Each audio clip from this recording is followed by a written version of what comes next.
Os livros de 1ª e 2ª Samuel, eles são 2 livros separados na nossa Bíblia moderna, mas essa divisão se dá apenas pelo tamanho do original. O livro foi originalmente escrito como uma única história coerente. Nós iremos cobrir apenas o livro de 1ª Samuel nesse vídeo.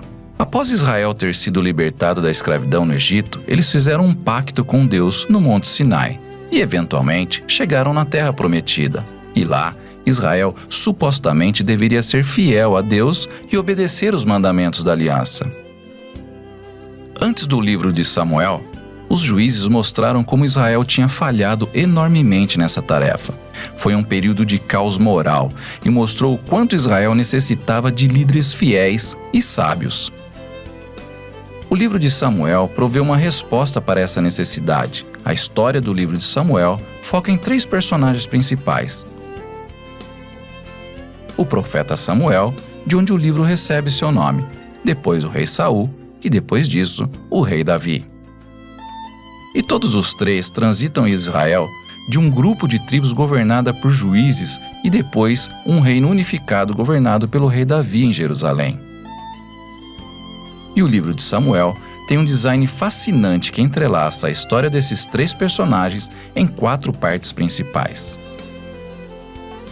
Samuel era o principal líder e profeta na primeira seção do livro, mas ele também tem um papel chave na próxima seção, na qual a história de Saul é contada em 2 momentos.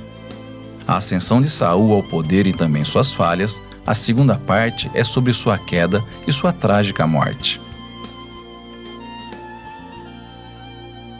E a triste morte de Saul coincide com a ascensão de Davi ao poder, e a história de Davi também é contada em 2 movimentos. Primeiro, ele teve um ótimo período de sucesso, seguido de sua trágica falha pessoal e a lenta autodestruição de sua família e seu reino.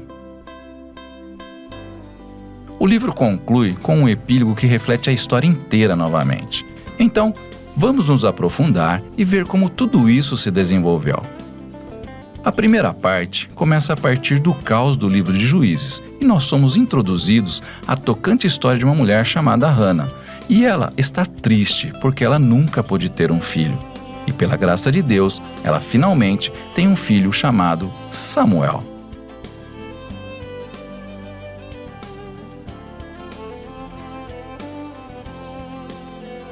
E alegremente ela canta um poema no capítulo 2. E esse poema é sobre como Deus se opõe aos orgulhosos e exalta os humildes. Sobre como, apesar das tragédias e das maldades humanas, Deus está trabalhando os seus propósitos na história, e também sobre como, um dia, Deus irá levantar um rei ungido para o seu povo, e o poema de Hana foi colocado aqui no início do livro para introduzir esses temas chaves, que nós iremos ver através de toda a história, como na próxima. Samuel cresceu e se tornou um grande profeta e líder do povo de Israel. E ao mesmo tempo que os filisteus ascenderam ao poder como o arqui-inimigo de Israel. E nessa batalha crucial, os israelitas ficam arrogantes, e ao invés de orar e pedir a Deus por ajuda, eles trazem a Arca da Aliança, como esse troféu mágico, que iria automaticamente garantir a vitória deles. E por causa dessa presunção arrogante, Deus permite que Israel perca a batalha e a Arca seja roubada. Os filisteus pegam a arca e colocam no templo do deus deles, Dagom. E então, o Deus de Israel derrota os filisteus e seu deus Dagom, sem nenhum exército, mas enviando praga nos filisteus. Por conta dessa derrota, os filisteus desistem de ficar com a arca, obviamente, e a enviam de volta a Israel. E o ponto dessa pequena história parece ser esse. Deus não é um troféu de Israel, e ele se opõe ao orgulho entre os filisteus, mas também entre o seu próprio povo.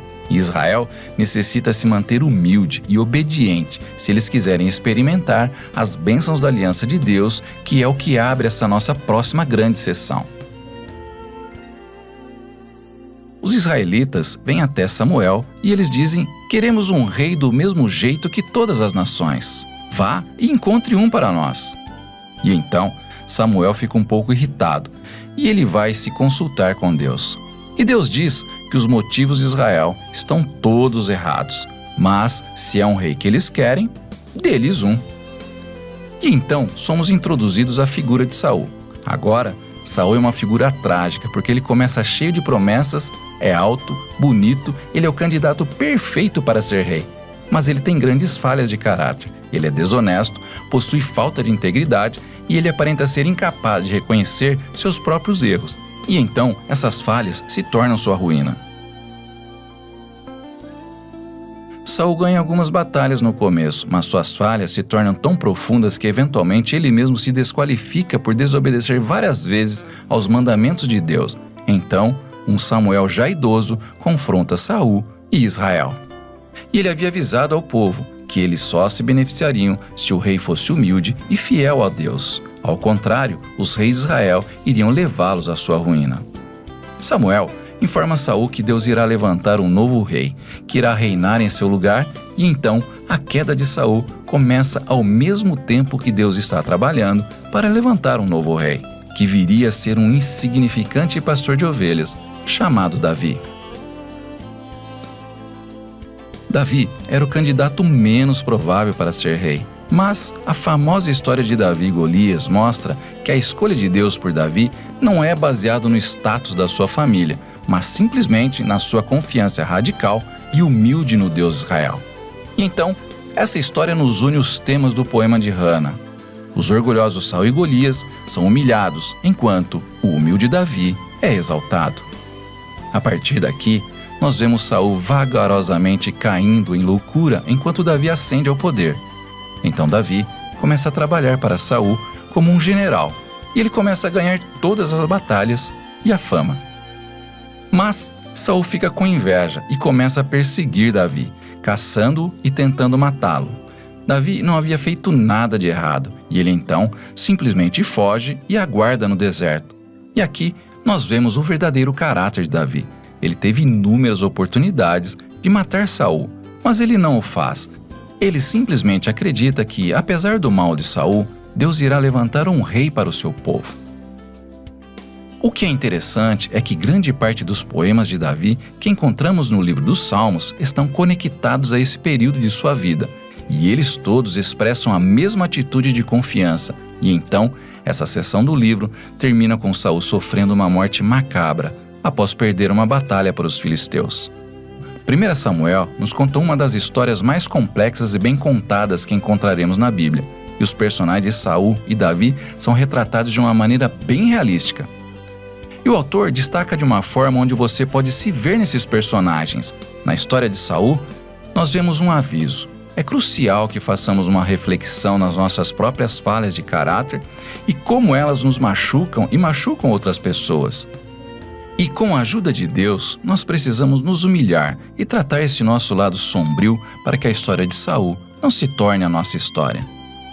Davi, por outro lado, é apresentado como um exemplo de paciência e confiança. No tempo de Deus em nossas vidas, enquanto ele corria pelo deserto, sendo perseguido por Saul, tinha todas as razões para pensar que Deus o havia abandonado. Mas não é isso que ele pensa. E então a história de Davi nos encoraja a confiar que, apesar da maldade humana, Deus está trabalhando em seus propósitos para se opor ao orgulhoso e exaltar os humildes.